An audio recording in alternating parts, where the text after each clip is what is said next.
We're told this is the most hopeful, morally grounded Superman ever put on screen. That's what fans are saying. That's what popular YouTubers claimed. Angry Joe said, "This Superman clearly loves everyone. You can feel how much he cares." The Real Reject said this movie made me want to be a better person. John Campia said, "Hey, his power comes from his core values and his goodness. But if that's true, then the bar is set incredibly low. Because a Superman who loves everyone doesn't kill people, torture them, or trade casual banter with colleagues immediately after someone is killed. And that's exactly why this video exists. We're not nitpicking. We're testing a claim, a serious claim, that this is the most moral Superman we've ever had. What did we find? It is something else entirely. If you want to understand what's broken in this version of Superman, just watch the interview scene between him and Lois Lane. It begins with a serious question. Not an attack, but accountability. Lois asks whether it was right for Superman to interfere in a foreign conflict without consulting any international body, government, or official channel. He shrugs. People were going to die, he says. As if that alone gives him license to act as judge, jury, and executioner.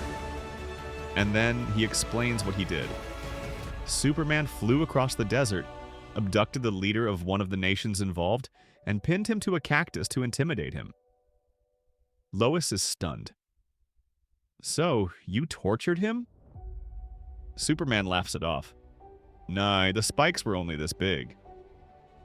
He holds his fingers apart to show about an inch, as if torture is defined by spike length.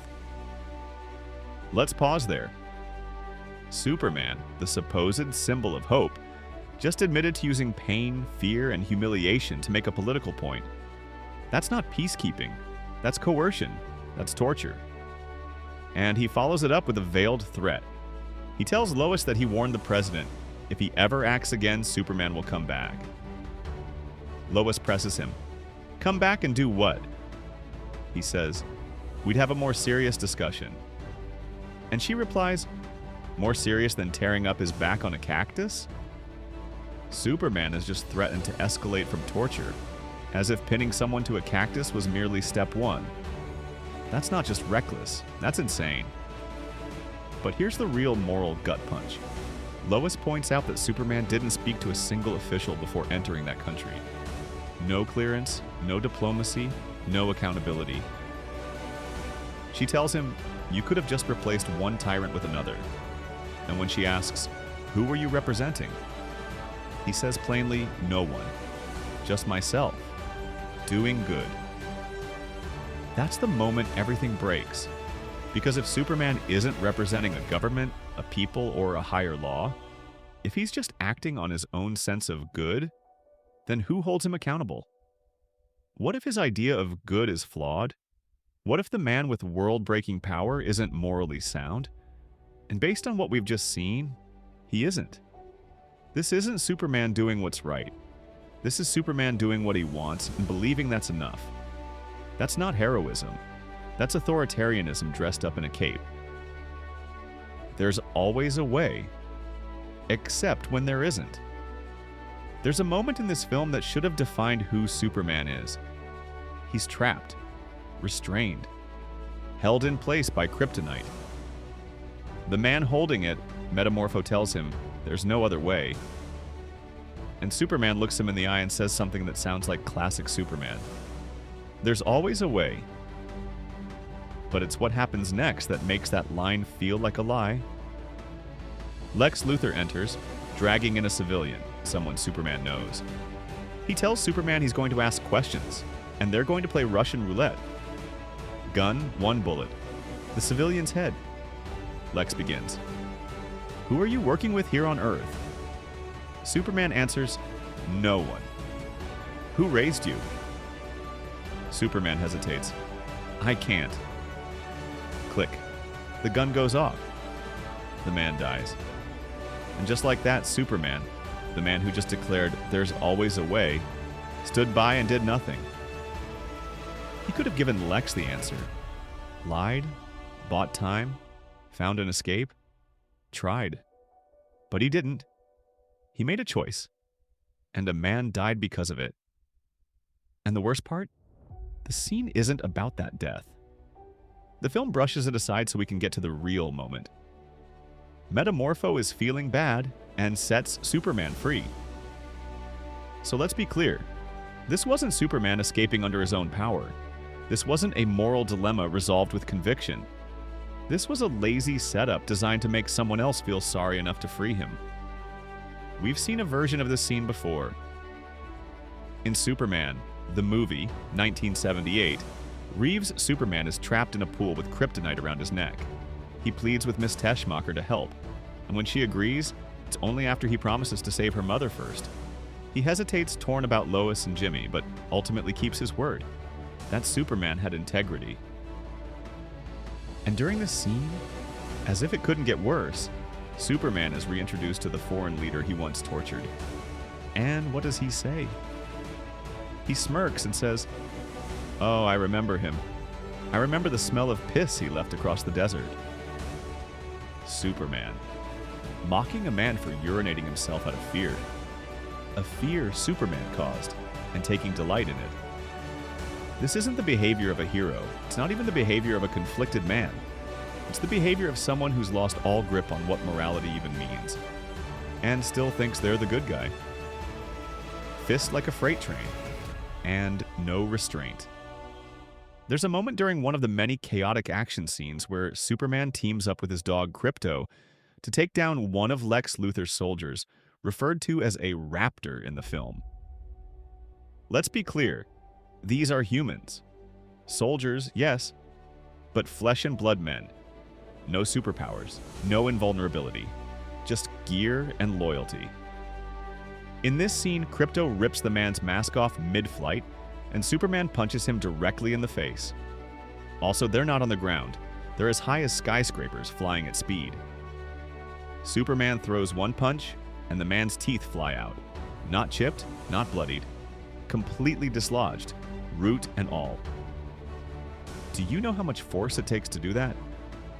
Mike Tyson at his peak couldn't punch your teeth out that cleanly, and Superman just did it mid-flight with the momentum of a missile behind him. Let's talk consequences. A human being punched that hard would be instantly unconscious, if not killed outright from blunt force trauma. And even if he survived the punch, he would have plummeted to his death. At that altitude, falling unconscious is a death sentence. But none of that is acknowledged.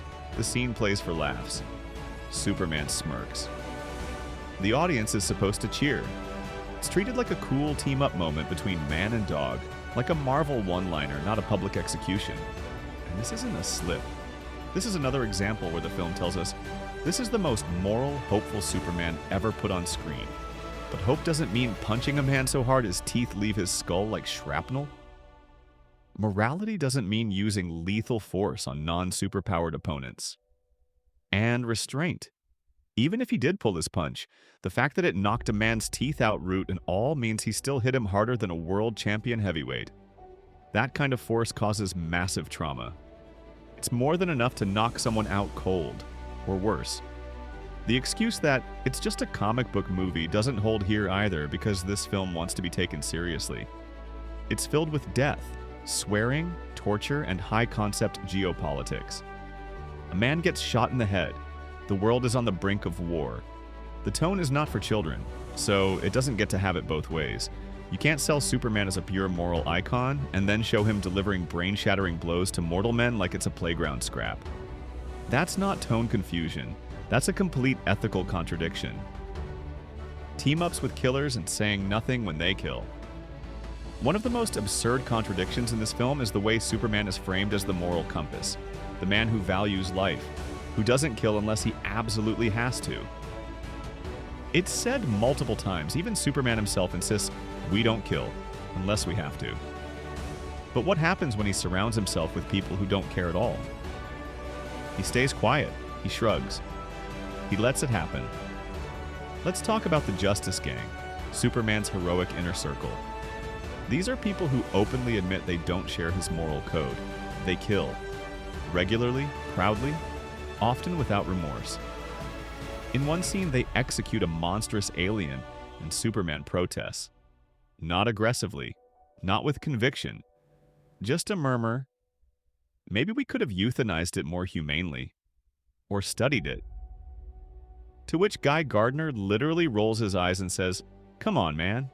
Chill out. That's Superman's limit." A sad look. A wish, not a demand, not a stand. Later, the same leader Superman once tortured is dropped from a great height by Hawkgirl. He begs for his life, saying, "You won't kill me. You're like Superman." She responds, "I'm not like Superman." And drops him. She kills him. Not in battle, not in self-defense. This is an execution. If this Superman were truly morally righteous, if his presence actually meant something, then this scene should have shown his influence. Hawkgirl should have hesitated. She should have tried to be better because of him. But instead, she kills without remorse. And the film treats it like a punchline. And that's the point. If Superman believes every life is precious, then why align himself with people who don't? Why stand shoulder to shoulder with self-appointed executioners? Let's not forget, Guy Gardner flips off a war-torn crowd using a giant holographic middle finger, which throws a 70-ton tank with people inside into the air. That's not deterrence. That's mass death. Mr. Terrific kills a kaiju without hesitation, despite Superman again suggesting there might be another way. And while we're here, let's talk about that kaiju fight. There's a moment where the kaiju crushes a set of gas canisters, triggering an explosion. Superman runs in and heroically saves a little girl. It's slow motion. It's cinematic. It's been praised as one of the most touching moments in the film.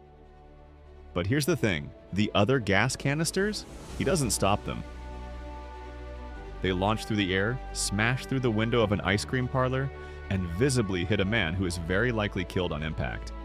Nobody mentions this. Not one review. Not one fan breakdown. Not even the YouTubers calling this the most hopeful Superman ever. Because a few scenes later, Superman saves a squirrel from the kaiju. Yes, a squirrel. And fans cheered. They applauded his compassion, but they said nothing about the human being who died because Superman didn't finish the job. This is what happens when moral storytelling is replaced with emotional bait. We celebrate what looks good, not what is good. Superman saving a girl and a squirrel becomes iconic. A man dying from his incompetence is ignored. When you claim your hero values every life but write a film where he surrounds himself with killers, shrugs off executions, and fails to stop preventable deaths, you're not making a hopeful film. You're just making a morally broken one and hoping nobody notices. And we're not done yet. At one point in the film, Superman's adoptive father tells him, "It's your choices, your actions, that's what makes you who you are." Well, we've seen his choices, we've seen his actions, and if that's who this Superman really is, we have a problem. Like and subscribe so you don't miss part 2. It's where the worst stuff really comes out. And if you think this Superman is moral, just wait. Because next time, we'll talk about what happens when Superman starts throwing people into black holes.